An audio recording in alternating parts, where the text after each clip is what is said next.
Hello, welcome to the channel. Subscribe, leave a like, and don't forget to write a comment. Enjoy watching. Only one of my daughters will ever be a real mother, my mom said, wine in hand, smiling like she just gave a damn good compliment. I smiled too, but not for the reason she thought. I waited. Not just through the toast, not just through the fake hugs. I waited until the dessert tray came out and dropped a sealed envelope with a grainy black and white photo right in the center of the table. "Looks like you'll have to eat those words," I said. And just like that, the room went quiet, silent like a funeral. But if I'm honest, it started way before that day. I've heard it said, mostly by women in department store bathrooms and mid-tier wine nights, that every family has that one child who never quite fits the mold. Not the golden one, not the wild one, just the disappointment that sits awkwardly between those extremes, never enough of either to be interesting.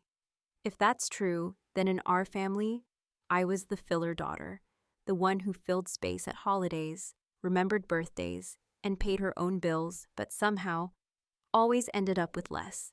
Less praise, less attention, less love, if we're being honest.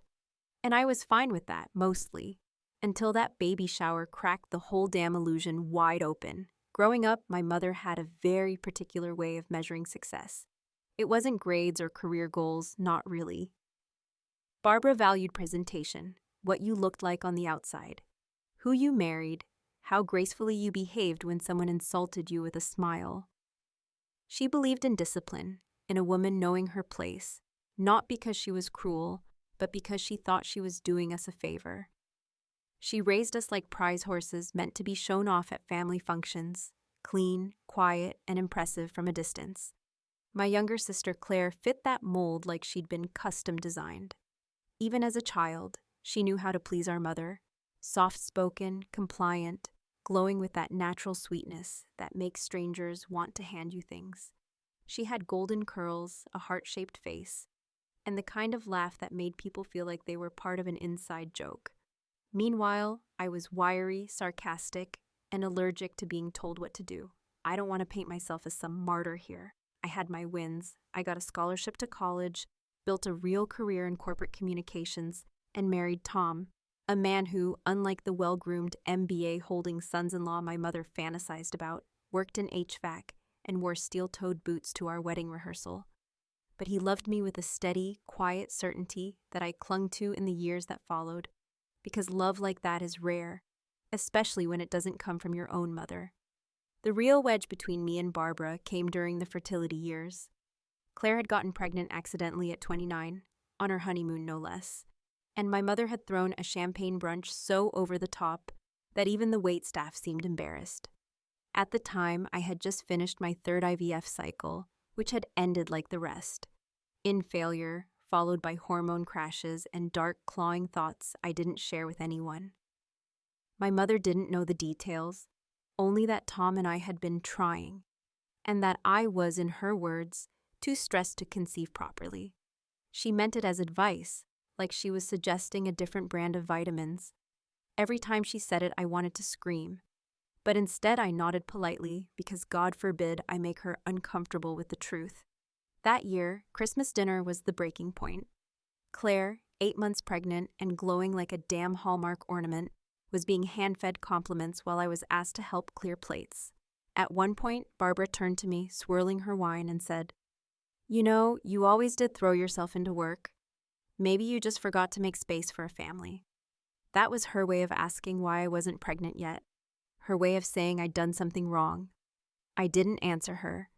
I just looked down at the gravy-stained napkin in my lap and tried not to cry until I got back in the car. Tom knew better than to speak. He just put his hand on my knee and drove us home. Fast forward 2 months later. After 5 years of shots, scans, heartbreak, and debt, we got the call. I was pregnant, naturally, on the tail end of a failed IVF cycle, when we had completely stopped trying and I was already researching adoption. It was the last thing I expected. I stared at the test for a full minute before calling Tom, who didn't say anything for a solid 10 seconds before whispering, "Holy hell, it actually happened."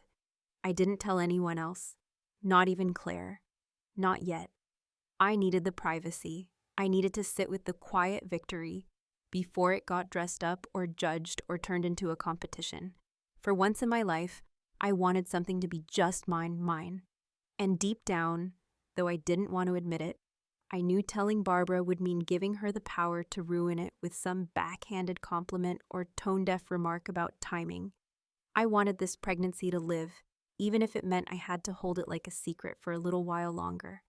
Then came the invitation. A glossy pink card with gold embossed lettering.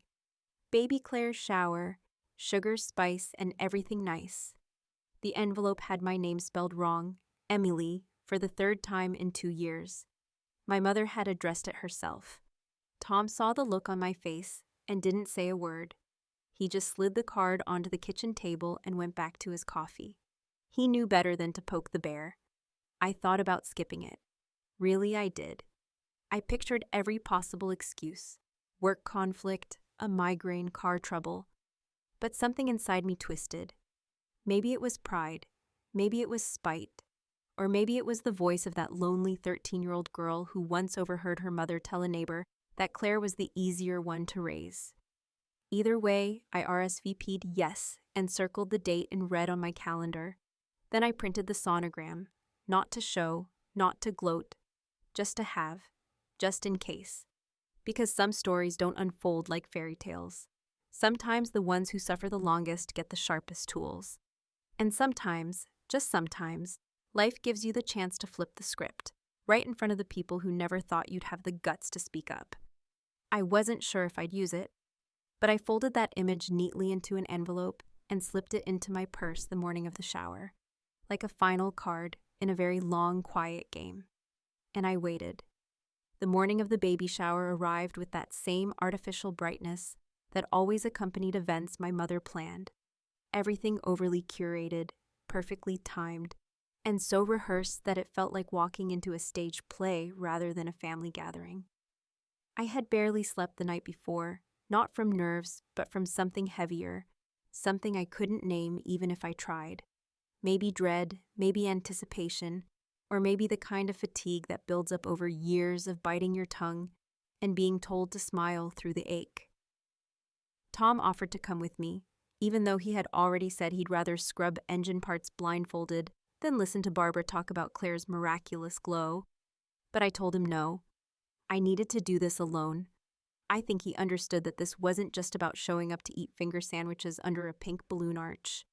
It was about facing years of buried resentment with my chin up and my heels planted. I pulled into the church hall parking lot and sat in the car for a full 3 minutes before going in. From the outside, it looked like something out of a bridal magazine.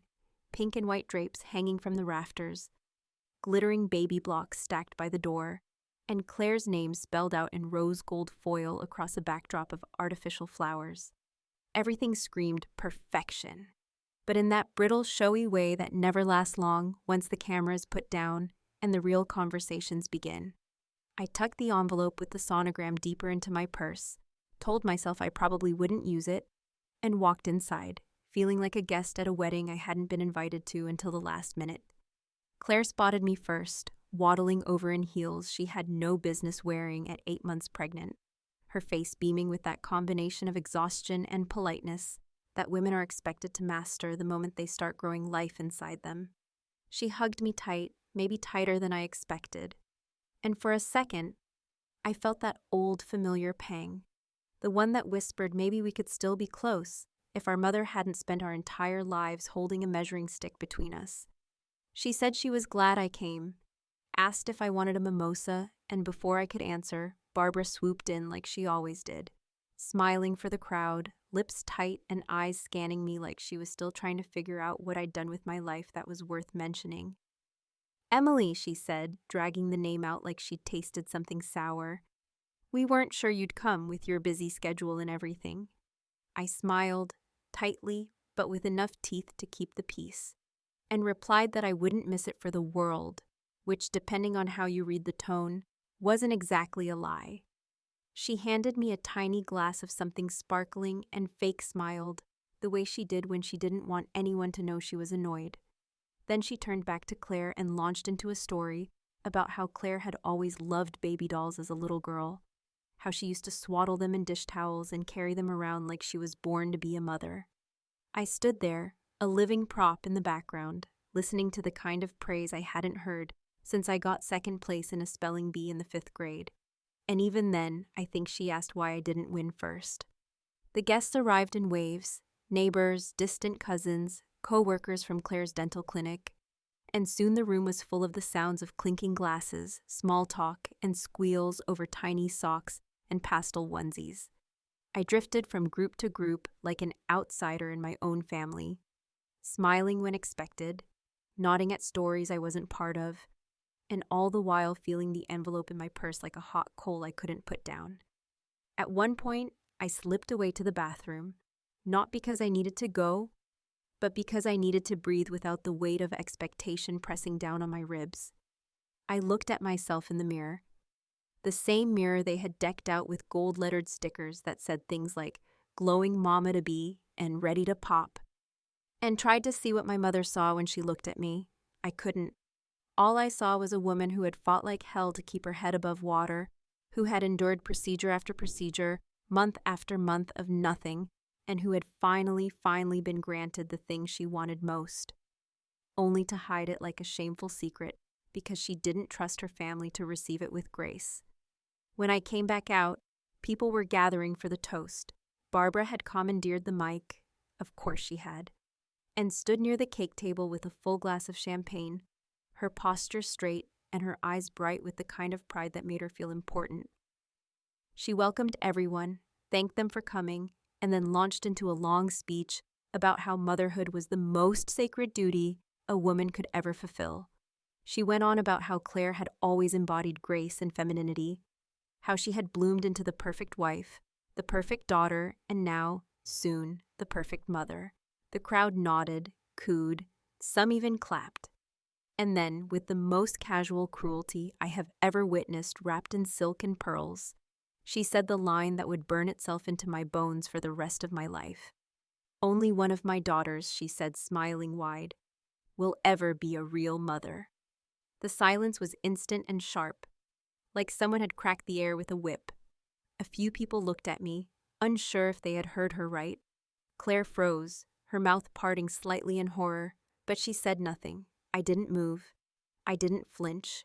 I just stood there, hands at my sides, glass in one hand, purse in the other, and looked at my mother like I was seeing her for the first time, not as a woman, but as a mirror of every wound I had ever tried to hide. She didn't look ashamed. She looked satisfied. I smiled. Not the polite, hollow smile I usually gave her.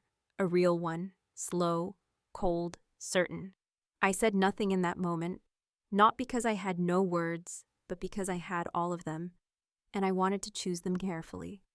There's something powerful about restraint, about letting silence speak when cruelty expects reaction. I stayed still as the party stumbled forward again, people nervously laughing, pretending like it hadn't just turned into something darker, something jagged and unforgettable. And as I sat down at the table, placed my purse gently beside me, and folded my hands, I knew I wasn't going to let that comment pass. Not this time. I just had to wait. For the right moment, for dessert. There's a strange kind of clarity that comes after a public humiliation, especially when you've spent years preparing for the moment, whether consciously or not. When the people who claim to love you finally show you, unmistakably, who they've always been. As I sat at that long table draped in baby pink linen and surrounded by giggles, gift wrap, and the clinking of champagne flutes, I felt something inside me go still. Not in defeat, not in shock, but in that heavy, focused way a person feels when a decision has finally, irrevocably been made. My mother had played her hand, had spoken her truth out loud in a room full of witnesses, and though her voice had carried the softness of practiced elegance, her words had landed like a slap. Not a slap to my face, she wouldn't dare. It was a slap to everything I had fought for quietly, in the privacy of doctors' offices and lonely bathrooms and late-night sobbing fits where no one could hear. She had chosen to make my pain a footnote to my sister's story, a punchline in her little one-woman show of maternal favoritism, and I was done pretending that silence was some noble form of grace. I watched her from across the room as she floated from group to group, basking in the afterglow of her speech like a politician after a rally, smiling that pinched, polished smile she had perfected over 6 decades of carefully constructed control. People kept glancing at me, unsure whether to approach or avoid me entirely, like I had become radioactive in the aftermath of her words. Claire, to her credit, looked mortified, her face pale, her eyes darting toward me every few minutes as if searching for some signal that I wasn't about to shatter the porcelain sheen of her carefully curated afternoon. But she didn't say anything. She never did.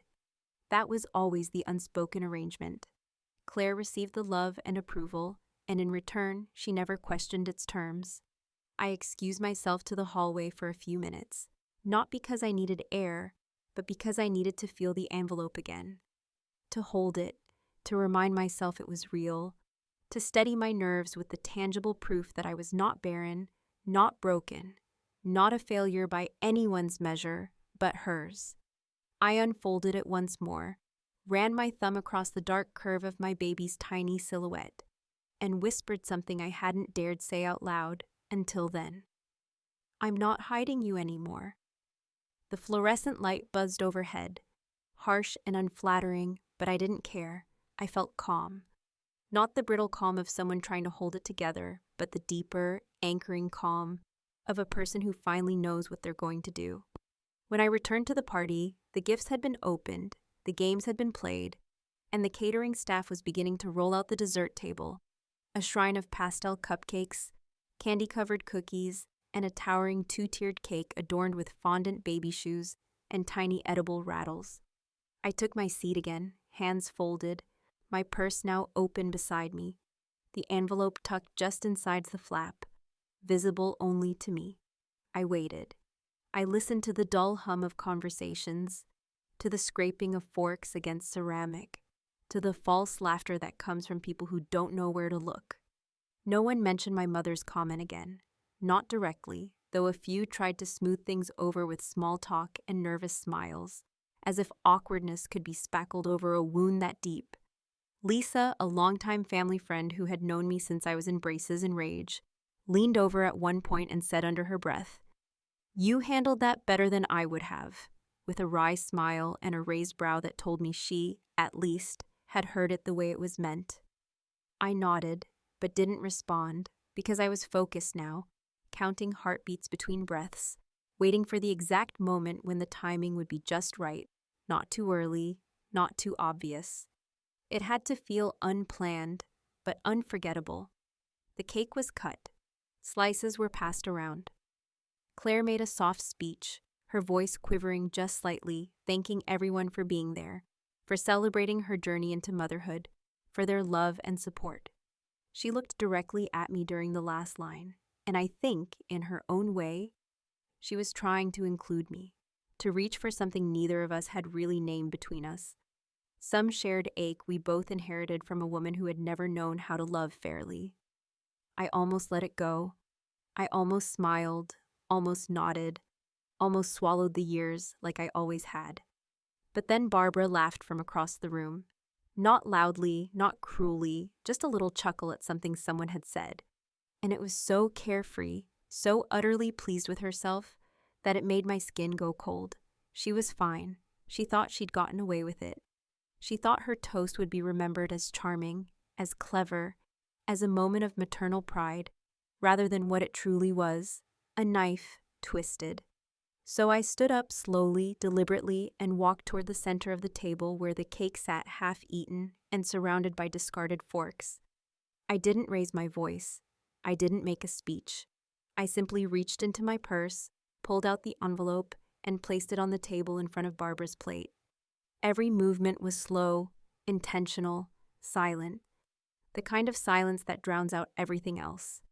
And then, as she blinked up at me with that baffled look she gave when reality didn't bend the way she expected, I said the words I had rehearsed 100 different ways in my head, but now, here, came out softer and more devastating than I imagined. "Looks like you'll have to eat those words." That was it. No grand declaration, no angry rant.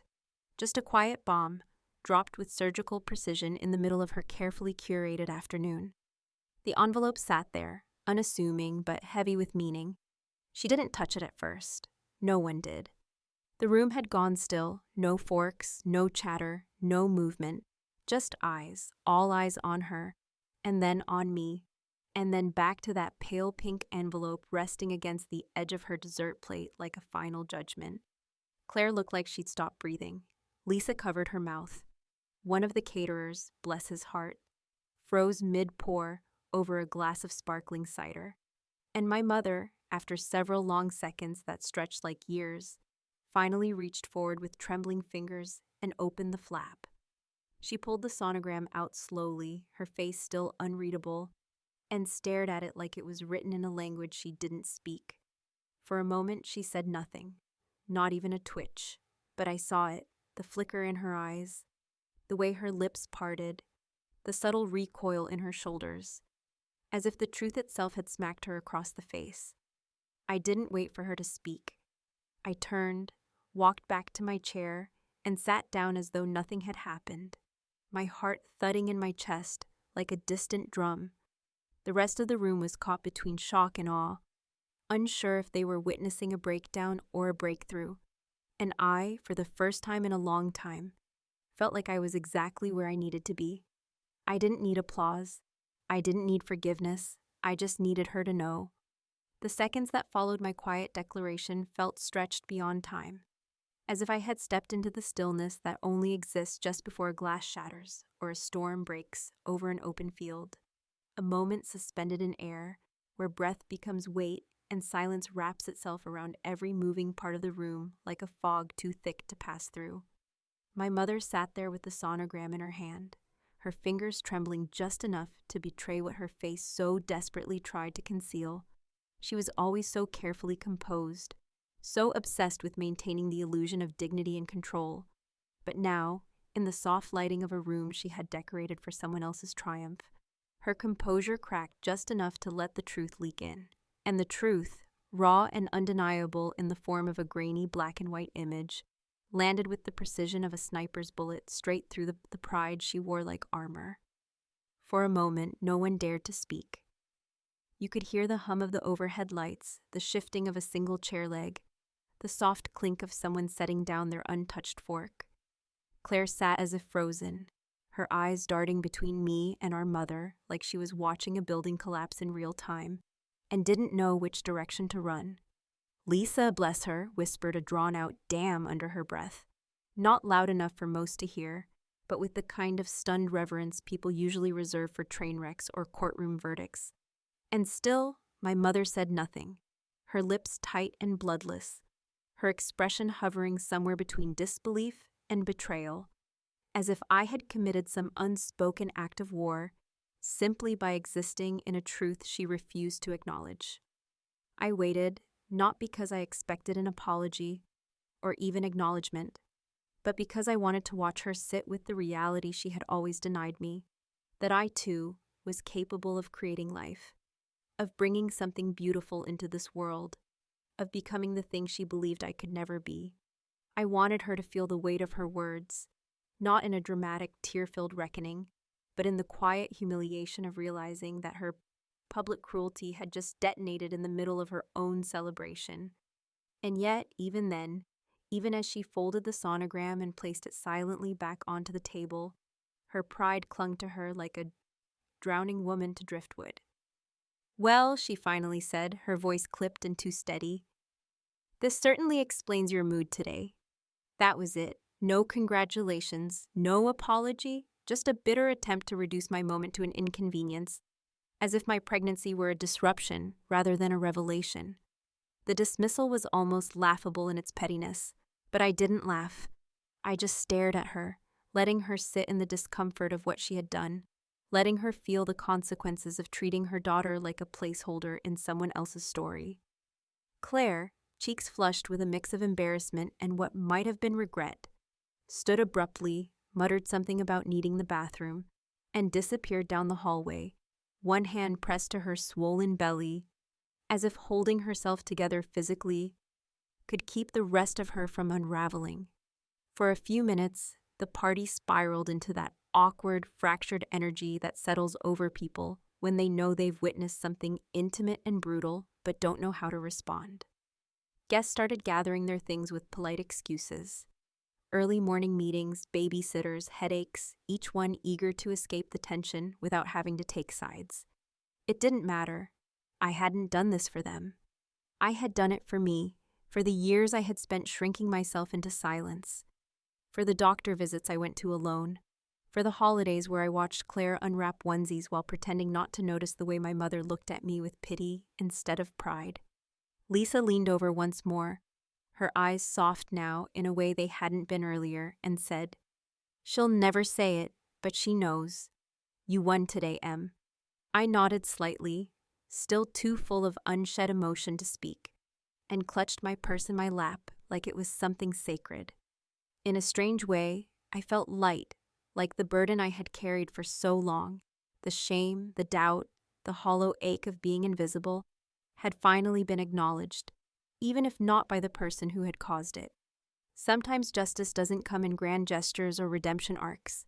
Sometimes it's a small, sharp truth dropped in the middle of a lie, and the echo it leaves behind is enough. Eventually, my mother stood, adjusted her blouse with unnecessary precision, and announced she would be stepping out for a bit of air, which everyone understood to mean she needed to recover whatever dignity she had left. She didn't look at me as she walked past, and I didn't look at her either because I didn't need her gaze to validate what I had just done. Claire still hadn't returned from the bathroom, and for a moment, I wondered if she was crying, or hiding, or simply trying to understand how everything had shifted so suddenly under her feet. I felt a pang of guilt then, not for what I had done, but for the timing, for stealing a piece of her moment to reclaim a piece of my own. When she finally emerged, her eyes were red and puffy, and though she tried to smile, it landed crooked, like a puzzle piece forced into the wrong corner. She sat beside me without speaking, and we both watched as the last few guests filtered out, the room emptying with a kind of quiet relief. After a long silence, she said, "You really couldn't let me have this one, could you?" Her voice wasn't angry, not exactly, but it was wounded in that deeply personal way only sisters can wound each other, where disappointment hides inside love, and blame comes wrapped in old memories. I turned toward her slowly, measuring my words not to wound further, but to finally tell the truth between us. "Claire," I said, my voice steady but low, "I let you have every moment for 10 years. Every baby announcement, every holiday toast, every spotlight she handed you like a crown. But today I needed just one thing to be mine." She looked at me then, really looked. And for a moment I saw the wall between us, not a wall made of anger or jealousy, but of silence and misunderstanding, begin to crack. She didn't answer, and I didn't expect her to. Some things between sisters don't get wrapped up in neat little bows. Some things just hang in the air, waiting for both of you to grow into the kind of women who can finally talk about them without setting each other on fire. Outside, the sun had dipped low, casting long shadows across the parking lot. And inside, the once vibrant decorations now looked deflated, their cheerfulness wilted under the weight of what had transpired. As I stood to leave, purse in hand, Claire reached out and touched my arm. Not a hug, not forgiveness, just a quiet gesture that said, "I heard you." And for now, that was enough. The drive home was quiet in the way that only a long day of emotional excavation can make it. No music, no idle chatter, just the low hum of the road beneath me, and the soft, rhythmic whoosh of passing trees, as if nature itself was trying to lull me into the false comfort of moving forward without looking back. I kept one hand on the steering wheel and the other resting on my stomach, not out of habit or sentiment, but because I needed the reminder that what I had done, no matter how messy or dramatic it had appeared to others, wasn't born out of spite or showmanship, but out of necessity, of self-preservation, of a kind of deep maternal instinct that had taken root inside me the moment I realized I was finally going to have something no one could take from me. Not even her. I didn't replay the moment. Not exactly. I didn't need to, because it had already seared itself into the folds of my memory with the kind of clarity usually reserved for grief or miracles. And in a strange way, it felt like it had been both. When I pulled into the driveway, Tom was already waiting at the door. His body leaned casually against the frame in that familiar way he did when he was trying to look relaxed, but was actually scanning my face for any sign that things had gone worse than expected. He didn't say anything at first, just opened the door and let me step inside. And it wasn't until I had kicked off my shoes and collapsed into the couch cushions that he finally spoke, his voice low and even, like someone trying not to spook a startled animal. "So?" he asked, not in the way someone asks for gossip, but in the way someone asks when they already know the answer but need to hear it from your lips to make it real. I looked at him, then at the living room around me, this safe, imperfect space we had carved out over the years. In spite of disappointment and debt and quiet heartbreaks no one else ever saw, and I let out a long breath I didn't know I'd been holding. "I did it," I said simply, the words landing soft but solid, like a key turning in a long rusted lock. I showed her the sonogram. Tom didn't flinch, didn't shift, didn't react in the dramatic way I'd imagined during my mental rehearsals. He just nodded once, slow and sure, and sat beside me, pulling my legs onto his lap like he always did when we were about to sit in silence together, letting the weight of the day settle without trying to fix it or wrap it up in platitudes. "She say anything?" he asked after a pause, and I laughed. Not the kind of laugh that comes from humor, but the kind that bursts out when you finally stop pretending things don't hurt.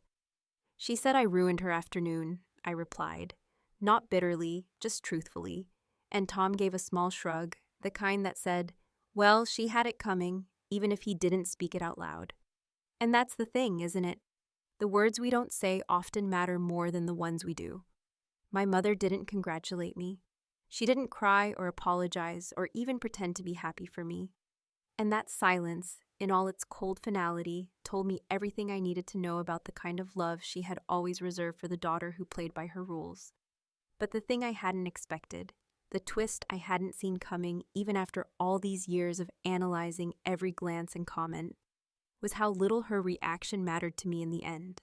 For so long, I had believed that winning meant getting her approval, earning that look of pride she gave to Claire so easily, like breathing. But now, sitting there with Tom's hand resting on my ankle and the quiet warmth of my own home wrapped around me like a blanket, I realized that winning had nothing to do with her.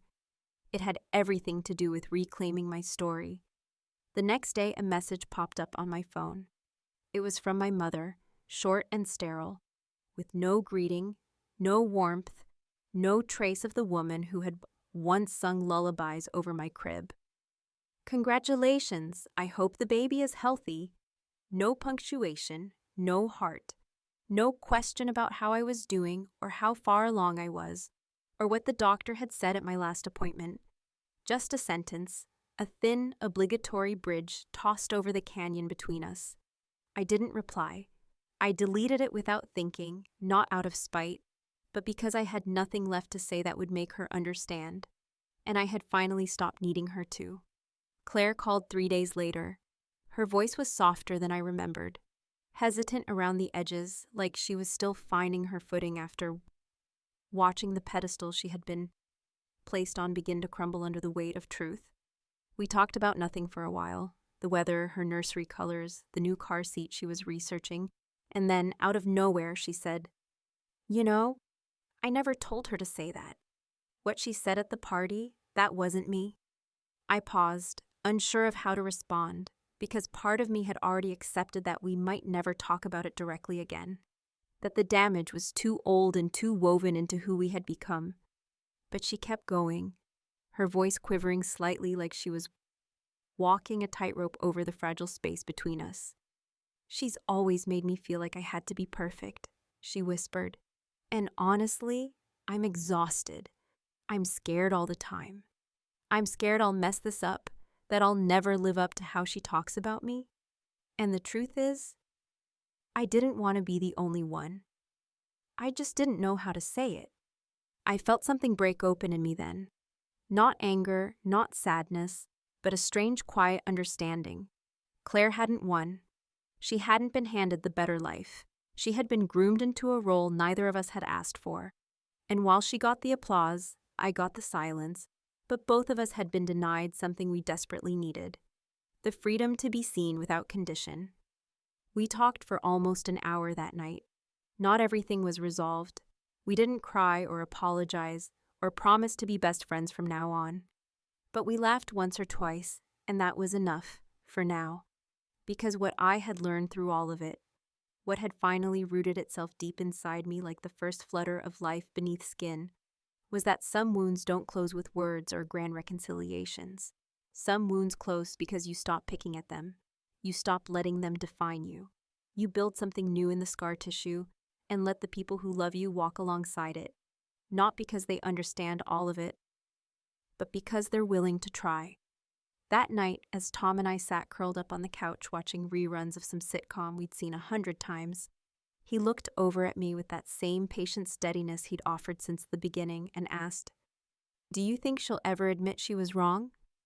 And I, without hesitation, replied, "Do you think I need her to?" He didn't answer. He didn't need to. Because in that moment, in that quiet house with the future pulsing softly inside me, and the past finally starting to lose its grip, I knew that whether she ever acknowledged it or not, I had already won. Not by shaming her, not by one-upping Claire, but by choosing, finally, to live outside the lines my mother had drawn for me. And somewhere in the mess between mothers and daughters and everything we carry from them, I had found a place to stand on my own, not in rebellion, not in defeat, but in truth. And that, I think, is what it really means to become a mother.